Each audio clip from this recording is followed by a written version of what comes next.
akan mewawancarai dua narasumber dengan materi yaitu jujur dan menepati janji. Nah, langsung saja kita tanya kepada narasumber kita yang pertama tentang jujur.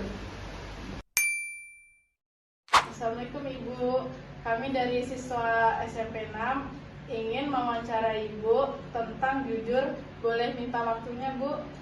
Boleh. Kalau boleh tahu dengan Ibu siapa ya? Saya dengan Ibu Nurfarida. Menurut Ibu, jujur itu apa sih? Menurut saya, jujur itu adalah suatu sikap hati yang tulus yang menyatakan sebenar-benarnya tanpa berbohong dan tanpa menyalahkan fakta. Itulah jujur. Menurut Ibu, apa aja sih contoh dari sikap jujur itu?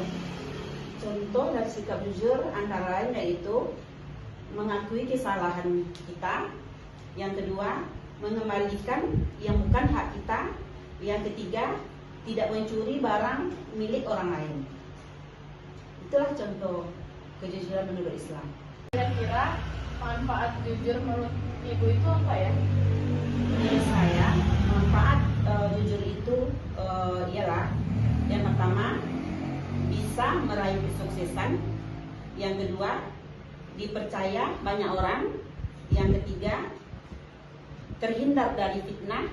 Yang keempat, merasakan hidup yang damai dan bahagia. Itu manfaat menurut saya. Manfaat kejujuran menurut saya. Kalau dampak negatif tidak jujur itu apa ya Bu? Kalau menurut saya, dampak negatif dan tidak jujur yaitu ketika kita tidak jujur, seseorang akan berpikir cara untuk menutupi kebohongan dan membuat orang lain percaya. Pada akhirnya, usaha tersebut akan melahirkan kecemasan dan perasaan tidak tenang ketika tidak jujur. Seseorang cenderung gugup, gelisah, dan stres. Assalamualaikum warahmatullahi wabarakatuh. Jujur menurut pandangan Islam bisa disebut dengan mengungkapkan, mengatakan, berbicara apa adanya, sebenar-benarnya, ataupun tanpa mengingkari fakta. Arti jujur dalam Islam juga telah dijelaskan dalam ayat Al-Quran Surat Al-Ahzab ayat 70 yang artinya Ya ayyuhallazina amanu taqullaha wa qulu qawlan sadid. Itu dia jawaban dan pendapat tentang jujur dari narasumber pertama. Selanjutnya kita wawancarai narasumber kedua dengan materi menepati janji. Assalamualaikum Pak. Waalaikumsalam warahmatullahi wabarakatuh. Saya siswi dari SMP 6 ingin mewawancarai Bapak. Boleh minta waktunya sebentar Pak? Insya Allah bisa. Kalau boleh tahu nama Bapak siapa ya? Saya Sukirno, Saya Sukirno. Menurut Bapak menepati janji itu apa ya Pak? Menepati janji itu adalah ketika kita berjanji kepada orang lain, maka kita wajib untuk menepatinya. Karena janji itu adalah sebagian daripada hutang. Kalau istilahnya bahasa janji itu adalah hutang. Makanya ketika kita berjanji, maka harus ditepati. Kalau tidak ditepati, maka itu menjadi perbuatan dosa.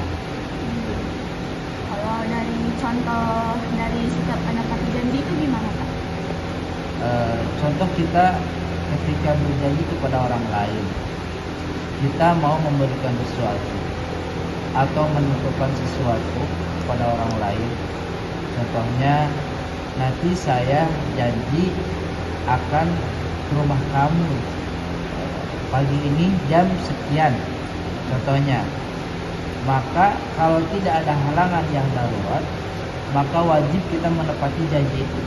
Kita datang jam segitu, ya sesuai dengan janjinya, maka itu disebut menepati janji.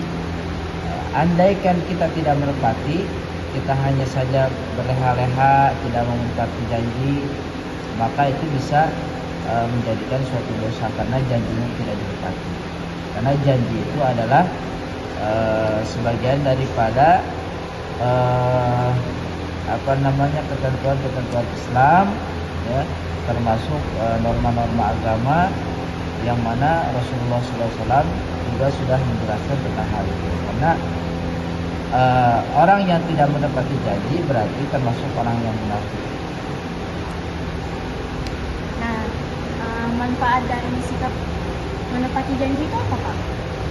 Jadi manfaat ketika kita mempunyai sifat yang suka menepati janji, maka tentunya kita akan disenangi orang-orang lain, disegani dan dihormati. Karena kita sudah menepati janji itu berarti sudah menyenangkan orang lain. Oleh karena itu orang jadi suka kepada kita, menjadi sayang, menjadi hormat, dan kita mempunyai integritas yang sangat tinggi di hadapan orang lain. Dampak negatifnya kalau boleh tahu apa ya? Kalau dampak negatif daripada menepati janji tidak ada. Nah, kalau dampak negatif yang tidak menepati janji itu sangat luar biasa dampaknya, karena bisa mengecewakan orang lain. Ya, orang lain menjadi kecewa, orang lain menjadi marah, orang lain menjadi dongkol karena kita tidak menepati janji itu.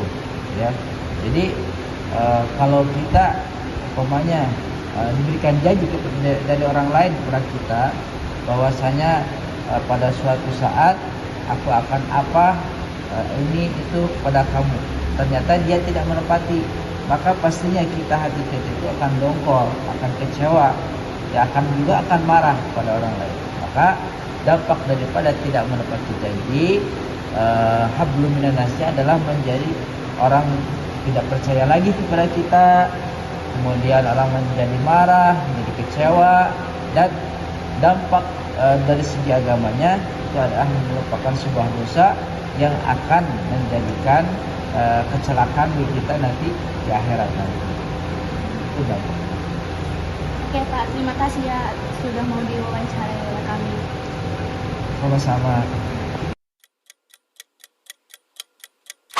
Menepati janji yaitu firman Allah Subhanahu wa taala, sesungguhnya janji itu pasti diminta pertanggungjawabannya. Quran surat Al-Isra ayat 34. Sebuah hadis riwayat Imam Bukhari dan Imam Muslim mengatakan, barang siapa yang tidak menepati janji seorang muslim, maka dia mendapatkan laknat Allah, malaikat, dan seluruh manusia. Sekian wawancara dari kelompok 2. Nama saya Diva Kumadewi. Nama saya Bunga Triwahyuni. Nama saya Rahma Zafira Alika. Nama saya Nabila Khairunnisa Nugroho. Nama saya Juliana Nur Aini. Nama saya Dia Nur Rahman. Wassalamualaikum warahmatullahi wabarakatuh.